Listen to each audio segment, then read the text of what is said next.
Welcome to this IUN Community Garden Session, Fall Garden Cleanup, How to Help Pollinators Thrive Through the Winter. The presenter for today's session is Katie Hodgood. Katie has 15 years of project management and community outreach experience, as well as a passion for inspiring others to become environmental stewards. As the program director at Save the Dunes, she coordinates the organization's project portfolio and leads their conservation projects, working closely with regional partners to enhance native biodiversity, restore ecological integrity, and improve public access to nature in Northwest Indiana. Katie loves gardening and has been working for years to rewild her yard by introducing native plants and a variety of water and habitat features to her property. Welcome, Katie. We appreciate your taking the time to be with us today. It is my pleasure. Thank you for having me. Thank you so much, everyone, for joining. I'm very happy to see so much interest in this topic. Pollinators and building habitat for pollinators is definitely one of my passions. So I always appreciate the opportunity to share this information with others. Now, before we jump into our topic, for those who are not familiar, I just want to give a quick overview of Save the Dunes, the organization that I work for. Save the Dunes is a nonprofit organization, and our mission is to protect and advocate for the Indiana Dunes, Lake Michigan, and the surrounding natural areas for the health and vitality of the environment and the people who live, work, and recreate in Northwest Indiana. We were founded in 1952 and are perhaps most well known for establishing the Indiana Dunes National Lakeshore in the 60s, which of course is now the Indiana Dunes National Park. And our work has evolved a lot over the years, but is still focused on our three project pillars, which are advocacy, conservation, and community engagement. So one of the projects that we work on quite a lot is revolved around pollinators and trying to improve habitat across our region, and also trying to engage with communities on how they can be a part of pollinator conservation. So over on the right bottom corner of my slide here, I've put a picture of our pollinator garden landscaping guide. So this is a free resource that I'm going to be referencing a lot during this presentation. And then at the end, I will show you how you can download a free copy. And also just want to mention that almost all of the photos in this presentation are from my garden. And they're not very fall-y, so sorry about that, but I feel like this audience would appreciate them. So if you install pollinator habitat in your garden, then these are just some of the friends that you can look to enjoy in the future. So our topics for today. First, I want to talk a little bit about what I mean when I say pollinator. I think we all probably have a little bit of a different definition in our head. For a lot of folks, that's bees or butterflies, but there's a lot more to it. So we're gonna all get on the same page about what I mean when I say pollinators, talk a little bit about how you can help them. And then we're going to dive into where pollinators go during the winter, because I think that's really important information in order to inform the garden tips that I'm going to give you when you're thinking about how you're going to be cleaning up your garden this fall. There's a lot of things to be thinking about, and that really goes hand in hand with what those pollinators are doing over the winter. And then finally, we're going to talk about some additional habitat elements that you can add to your garden to really make it a winter haven for those pollinators. Okay, so to start, what is a pollinator? A pollinator is an insect or animal that moves pollen from the male part of a flower to the female part of a flower. So in our nice demonstration or image here, we have our pollinator who started on this left flower, and the anthers is the male part of the flower that has the pollen on it. And as this pollinator is trying to drink nectar, it rubs up against the pollen and it sticks to its body. And then it flies to another flower, and some of that pollen falls into the stigma, which is the female part of the flower, and it goes into the ovary where the eggs are, and that's how we get seeds. So any insect or animal that does this is technically a pollinator. Humans can be pollinators. So if you've ever walked through a field or brushed up against some flowers, you might be a pollinator. But for our purposes today, we are talking about these 7 different types of mostly insects who do the vast majority of pollinating. And these are some screenshots from our pollinator guide, and I do not expect you to be able to read any of this. Once you download your own copy, you can get into the nitty-gritty of all these really amazing critters.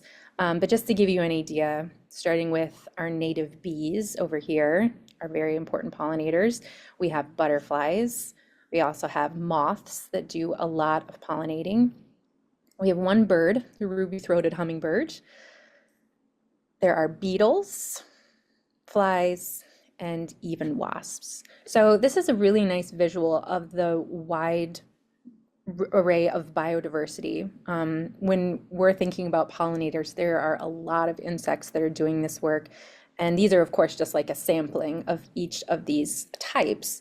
So I like to mention this because as you are, putting into practice these different tips and tricks that will invite more pollinators into your yard and help them survive over the winter, you're going to get all shapes and sizes. It's not just going to be the butterflies and the bees. And I just want to advocate for the critters that have the PR problem. Some people aren't a big fan of flies or wasps or beetles, but they all really do very important work, and in general do not want to attack you. They're mostly pretty chill. So why are pollinators important? First of all, scientists estimate that 1 out of every 3 bites of food that we eat exist because of pollinators. So if pollinators go away, then our food system is in serious trouble. Additionally, insects, including pollinators, are a very critical link in nearly every food web. So you think about just one example of birds. They raise their young on mostly caterpillars. So if we don't have butterflies and moths creating those caterpillars, then the birds are gone, and then the things that eat the birds are gone. It's just like a cascading effect. Pollinator populations are in steep decline, and that's largely due to habitat loss and pesticide use. So what can you do to help? There are a few very simple, easy things that you can do. Number one is providing habitat in your yard. This could be a presentation in and of itself, so I'm not going to get too in the weeds on this one, but habitat consists of food, water, shelter, and a place to raise young. These are all outlined in more detail in our pollinator guide. So again, once you have your copy, you can read up. There's also a lot of great resources online if you'd like to learn more about those. The second thing, do not use pesticides in your yard. So things like, the lawn services that will come and spray. I'm seeing the mosquito spray getting more popular. Those are all spreading poison on your lawn. And that, of course, has a direct impact on the lives of pollinators. So removing all pesticides from your property is a really important step on how to help pollinators. But this final piece of using pollinator-friendly practices when cleaning up your garden in the fall is a little bit less talked about, I think. I think in conversations that I've had with community members, it's just not really on our radars yet. And so again, I really appreciate the opportunity to share this information and invite you to share it with your networks as well once the recording is live, so that we can spread the word, because the way that you clean up your garden in the fall is almost as important as having the habitat in the first place. If you invite them into your yard, it's important to make sure that you're supporting their life during the winter season as well. And to look at this a little bit in more specific, we're going to look at this beautiful art panel that again is in our pollinator guide. This is looking at what pollinators are up to during the different seasons of the year. And I think we're pretty familiar with kind of the spring, summer, fall times. During the growing season, we have a good understanding of, providing nectar sources and water sources, having those late blooming plants in the fall so they have food later into the season. But when it comes to the winter, I think, again, a lot of folks just aren't aware of what pollinators are doing. So it's hard to understand how we can support them. I can speak for myself. Before I started working at Save the Dunes, I had no idea. I figured they migrated away, I guess, or just died. I don't know. I suppose I didn't give it too much thought, but I just didn't know. So let's take a closer look at this fourth panel and see if we can figure out where the pollinators go in the winter. So, all right, let's see. So in this leaf litter that this homeowner has left in their garden, we can see that there are some larvae or caterpillars that are surviving here. There's also going to be a lot of eggs. There could be some chrysalis or cocoons. You can see one here that's kind of stuck to this standing plant stem. So some butterflies or moths will choose to attach to, standing something. Sometimes they're just in the leaf litter and they look exactly like a leaf. So it's great camouflage from predators, but if you're cleaning up leaves, then, you may mistake them very easily. So the leaf litter is an area of a lot of life. A lot of things are living in that leaf litter. It is also providing insulation for many bees that spend the winter underground. So we can see our queen bumblebee. She's the only bumblebee that survives the winter, and she burrows underground in a pretty shallow spot.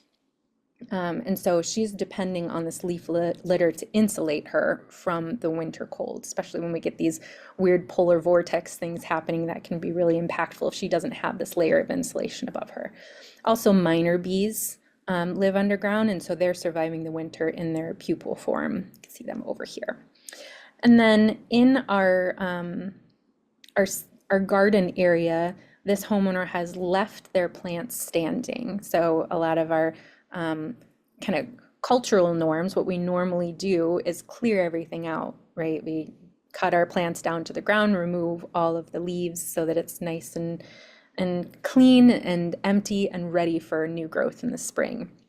But this homeowner has left their plant standing, and so this allows for those butterflies and moths to attach to their chrysalids. Also, many bee species are cavity nesters, and so they like the stalks of dead plants. If you've ever noticed when you break off some plant stems that they're hollow inside, well, those bees will find those stems and they burrow into them, and that's where they lay their eggs. So if you are able to leave these intact, these plant stems intact, then that provides habitats for the bees to survive as well. And also, goldfinches are not pollinators, but they really do love those seed heads. It's a great natural food source for many birds over the winter.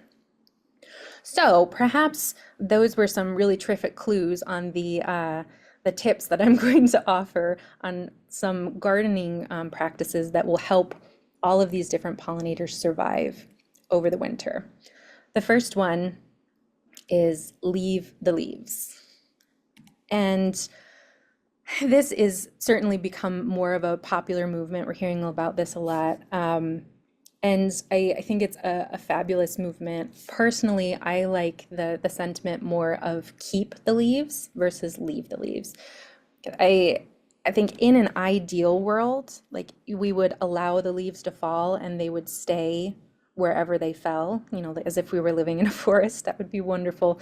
But that's not really the reality for most people. We have lawns and we have neighbors and we have HOAs, and we just don't want leaves covering our lawn.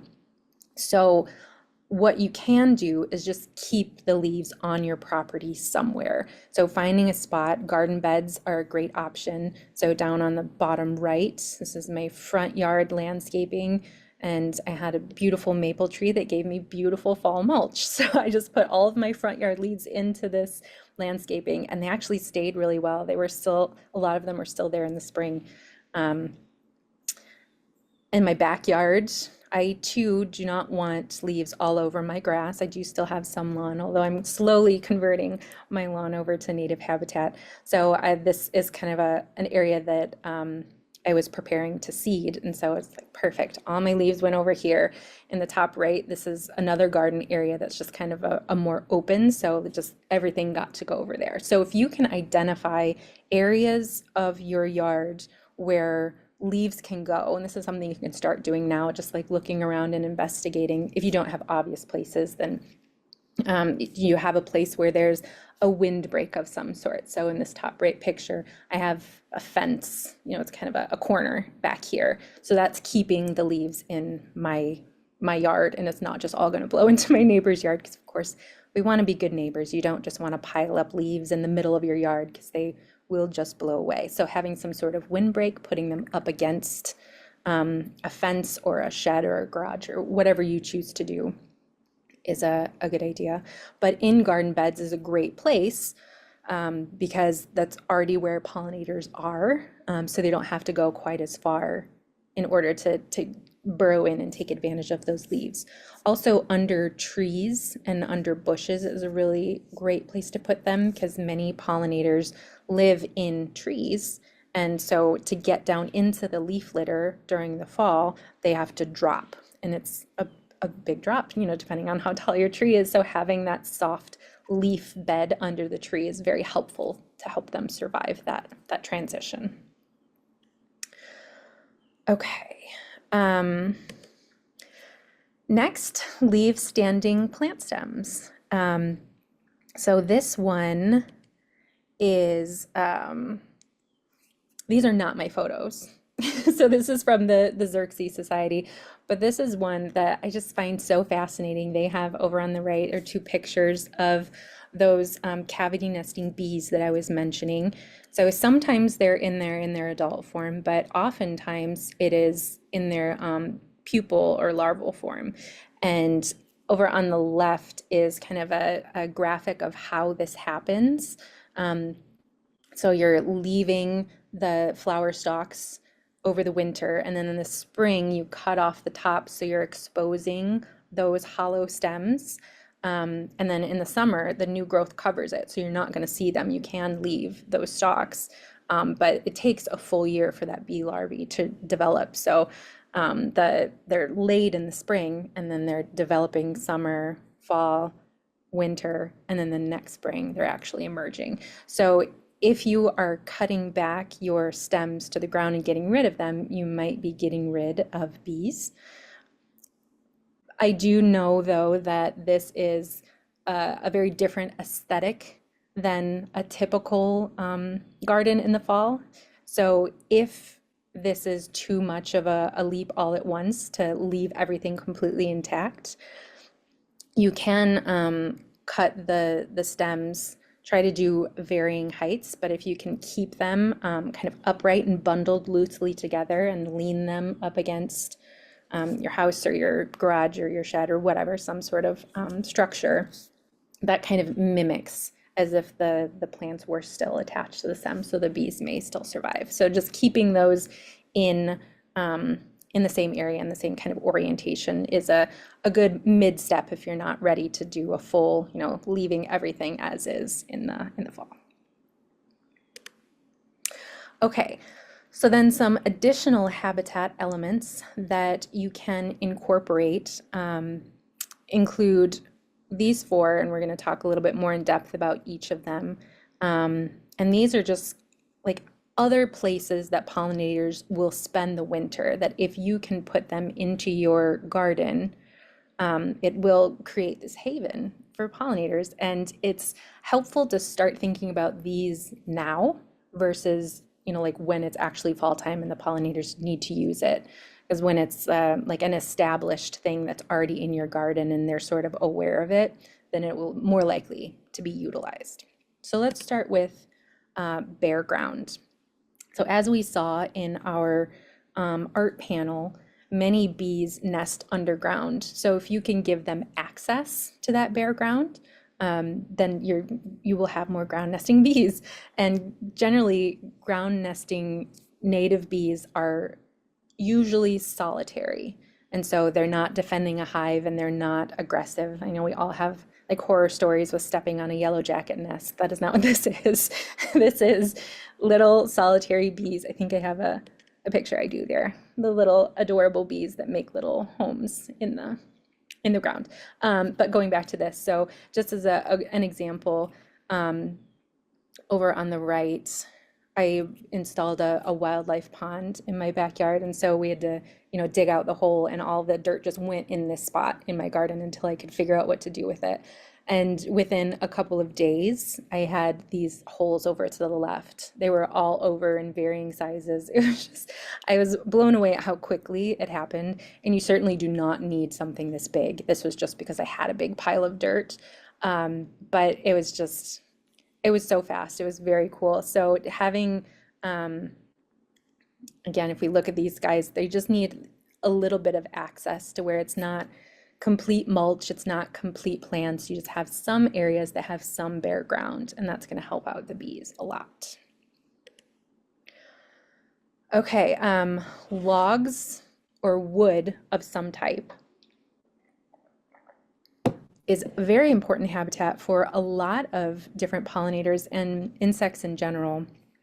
Every time I have a large tree limb fall in my yard, my husband knows. He's like, nope, that's mine. It's going in the garden. I use them to line all my paths. I just am working on the stepping stone one now. So that most recent storm that we had, if you're from Northwest Indiana, gave me all of these lovely sticks to line my new path. So I highly encourage. I like the aesthetic. I suppose it has to be the aesthetic that you enjoy as well. But keeping logs and just any kind of breaking down wood is really great habitat for all different kinds of bees and beetles to bore into. And then bricks and sticks is something that I think that I invented. I'm claiming, unless somebody wants to fight me for it, but this was inspired by those the bee houses that you can find at a lot of like hardware stores. I always see them at Menards or Home Depot or something like that at the checkout line, where it kind of looks like a birdhouse but it has all the like the hollow sticks in it, and it's meant for bees to go in and live. And which is a lovely idea. However, those sticks that are in there would need to be cleaned. Like if their bees are just reusing those sticks over and over, then there's a chance that you can spread disease. And additionally, because there's so many holes in one house, it's kind of an invitation for predators to clear out a lot of bees. Once they figure out there's bees here, then they're probably going to eat all the bees. So I've learned that those are not ideal unless you do a lot of research, and there are ones that you can find where you can switch out the little sticks. But anyway, long story short, I figured that if I got bricks with holes in them and then put sticks in the holes, it's kind of doing something similar where it's creating all these little nooks and crannies for little insects to go in and find a cozy spot. And they're a lot smaller, so there's not a lot of holes in each brick, and I put them, far apart from each other. So I found this to be a very fun craft. I think it would be a fun activity to do with kids to kind of get them involved in the process of creating habitat. I don't have any kids, and I found it very fun, so you could just do it on your own too. But and then each early summer, I replace the sticks. So, and sticks are free. So I really really enjoyed this. It is kind of an upgrade, I guess. Like our next one is stick piles, and really this is the natural version of that. So if you want to, let me go back one, if you want to do the bricks and sticks, it's sort of like a fancy hotel for the bugs. Whereas if you want to be a little bit more basic, you can just go with a stick pile, right? They're both going to get the job done. But stick piles are terrific habitat. I have many stick piles in my yard. I guess one word of warning about stick piles is if you build it, they will come. And so I used to have, over on this right-hand picture along the back fence of my main garden, and I used to have a big stick pile back there, and you can see I have little dogs, and they're little hunters, so they knew that things love to live in that stick pile, so it became a problem. So I moved my stick pile to the back of the yard, and it's kind of in this this evergreen area where you can't really see it unless this left pictures I've like stepped inside so you could see it well. And truthfully, I've now lined the entire fence line is all stick pile because I'm trying to rewild my yard. So that's what I'm trying to attract. But if you have a big stick pile, then things are going to move into your stick piles. Just word of warning there. I would not put it, like near your house. Just don't want to invite trouble or invite anyone inside. But you can do small stick piles. So I replaced my big stick pile with this very small one. I have a hard time keeping it small because I don't get rid of sticks. They all go in the stick piles. I'm like, I want to build this stick pile, but I'm not going to. So I don't have critters living in this stick pile. It's just for the insects. And then this is at the back of my yard. You can't really see it. If there's things living in it, good for them.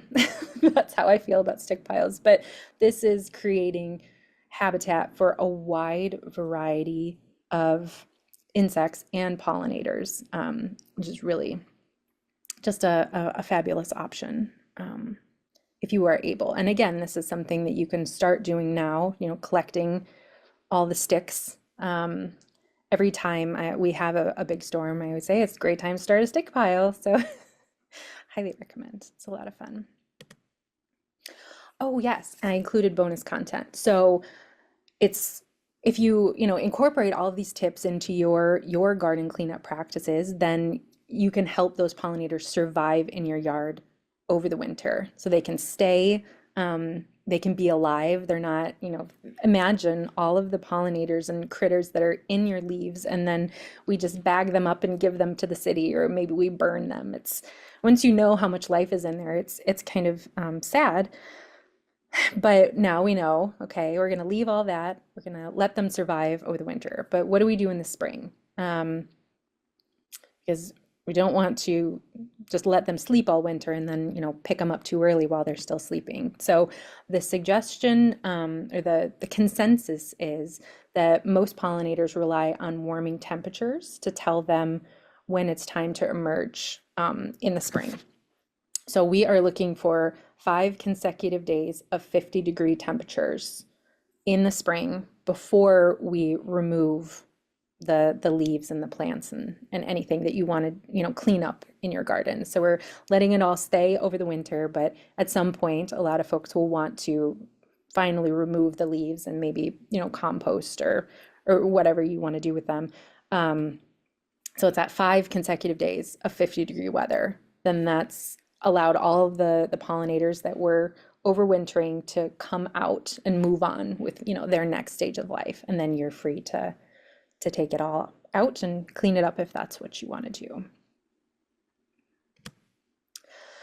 Okay, so our pollinator guide is on our website, which is savedunes.org, and there is I think, yes, I do. Okay, good. When you go to our website, up on the top right, there's a resources section, and it'll take you to a page where we have all kinds of free resources, and you can click on it and download it. We also have physical copies if you are in the Northwest Indiana area and you want to stop by our offices in Michigan City or check out one of our in-person events. We always have copies of the guide as well. I also want to give a shout out to the Xerxes Society. They have a whole Leave the Leaves campaign, and they have all these different graphics that are pre-made. So if you want to, like share this kind of message with maybe people on social media, they have the images already created. And I just love this one here. Hopefully you can see my mouse. This is an example of a chrysalis or a cocoon of one of our butterflies or moths that it just looks exactly like a leaf. So if you saw that in a leaf pile, you would never know that you were, raking up a pollinator instead. So if you would like, like this type of messaging to share with others, or if you just want to learn more about pollinators in general, the Xerxes Society is a very reliable and science-based organization that you can definitely check out. So that is me. My contact information is here. And definitely welcome any questions that anybody has. Thank you so much, Katie. We have a question now. Okay, so if the stick pile is in the back of the yard, will the insects then fly over to the plant? Yeah, absolutely. Like the distance that pollinators will travel in their lives is very dependent on the species. So I know there are some species of like moths and very tiny native bees that like theoretically they might spend their whole lives in your yard. But for the most part, pollinators are moving a lot more than that. And so it's definitely reasonable to have, they're hanging out in your stick pile area, but they know where their sources of food are. So then they're going to be visiting your flowers. And if you have a stick pile in your yard, then they're more likely to visit your flowers because you have a place for them to actually like rest during the day, or if it is kind of the season is winding down, maybe they've identified that as where they can spend the winter. Thank you. We have someone who is rewilding 25 acres. They took out corn and planted 20 native species. The question is, when is the best time to mow a perimeter to keep out non-native plant invasion?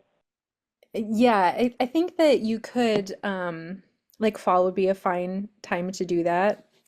It's especially if you're trying to target non-native species, like fall would be a good time to do that. Mhm. Yeah, she's trying to avoid killing insects. Okay, I understand. Thank you for that clarification. Yeah, it is, mowing in general, it's tricky to avoid that.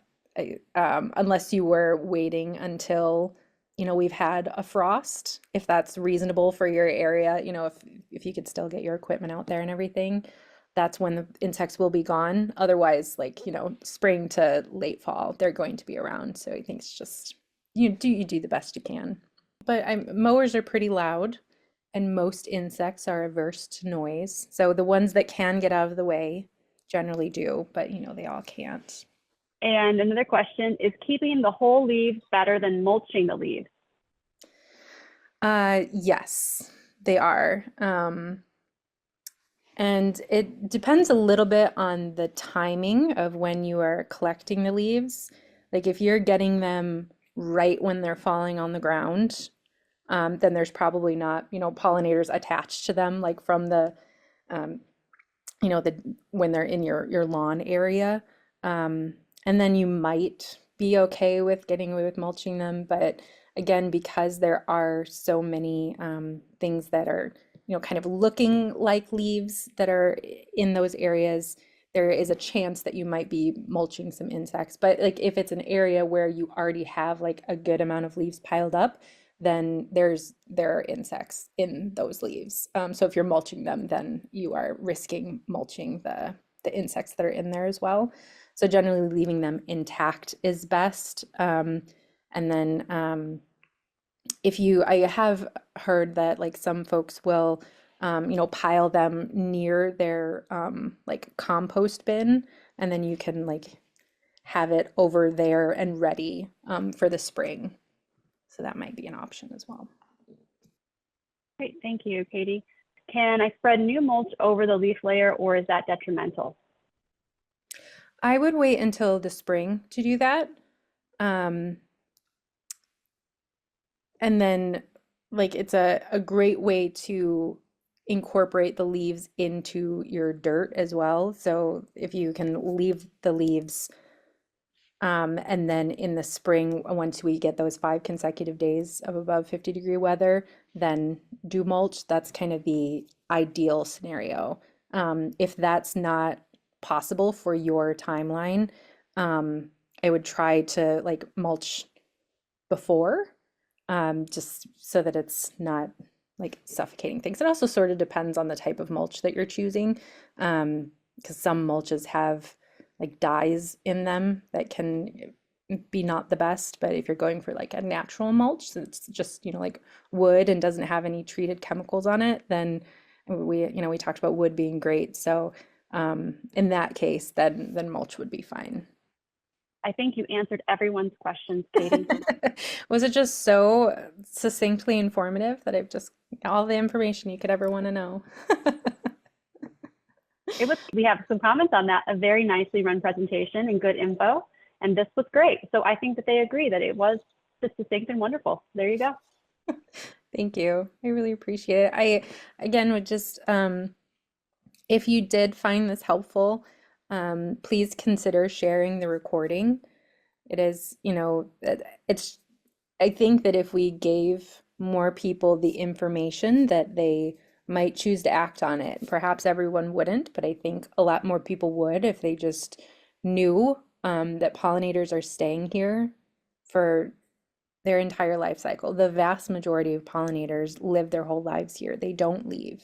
And so it's so wonderful and really uplifting all the efforts that have been really successful lately and incorporating more native plants into your gardens and supporting pollinators and save the bees, and all that is amazing. And we are inviting pollinators into our yards. So this fall cleanup area is just kind of untapped. And if you're inviting them in, but then just, like clearing them out and getting rid of them, it's a little tragic, right? So it's just spreading the word and letting people know what they can do to make an impact. So I very much appreciate if you can spread the word.